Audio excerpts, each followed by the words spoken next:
I put together a list of 5 mistakes that beginners make when using charcoal. But before we get into them, let me know in the comments where you think you're struggling or where you think you might be able to use a little help when it comes to using a charcoal grill. So let's dig in. Mistake number 1, using lighter fluid.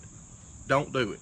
When I first started using a grill, I would use lighter fluid, or I would buy the charcoal that's already pre-soaked in lighter fluid, and you get the same results every single time. The food ends up tasting just like the lighter fluid. Nobody wants to eat lighter fluid, so get yourself a chimney.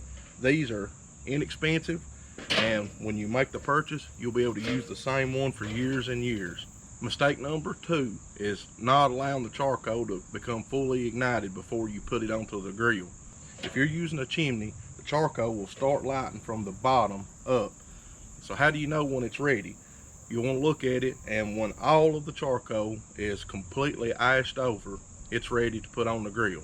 You'll get better results if you'll wait and just give it a few minutes. It usually takes 20 to 25 minutes for a full chimney of charcoal to become ignited.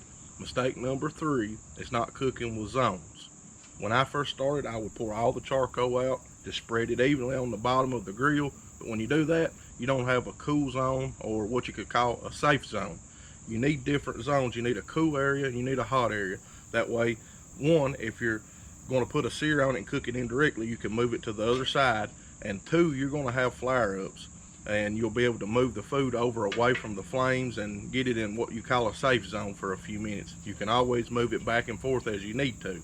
Secondly, when cooking with zones, you're able to concentrate more charcoal into one pile, and it gets a little hotter on top of that charcoal. You need a good hot fire to be able to properly sear your food.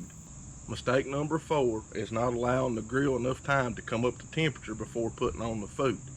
When I first like the grill, I like to put the lid on with the vents fully open and give it a few minutes to come up to temp.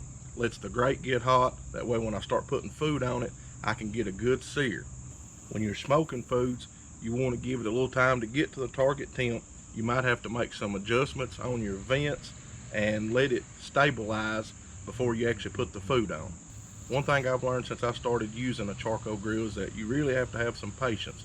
That leads us to mistake number 5, and that is rushing the cooking process. Most of the time when grilling, I like to get a good sear on the food on both sides, then I move it over to the cool zone and cook it indirectly until it comes up to the desired cooking temperature. A lot of folks like to start flipping it or moving it around before that it's ready, and when you do that, you don't really get a good sear on it.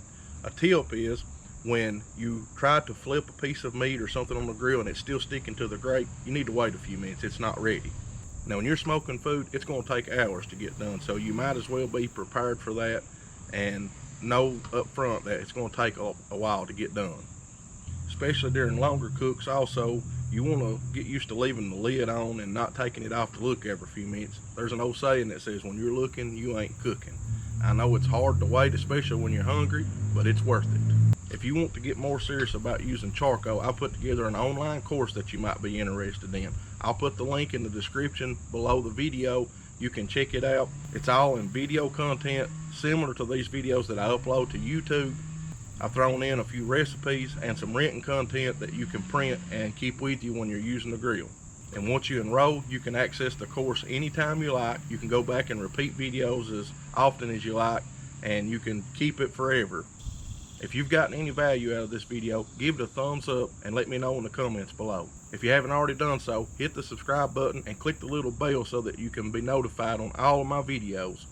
Do a lot of grilling, cooking in general, and even some homesteading videos. Be glad to have you on board. So until the next one, God bless you all.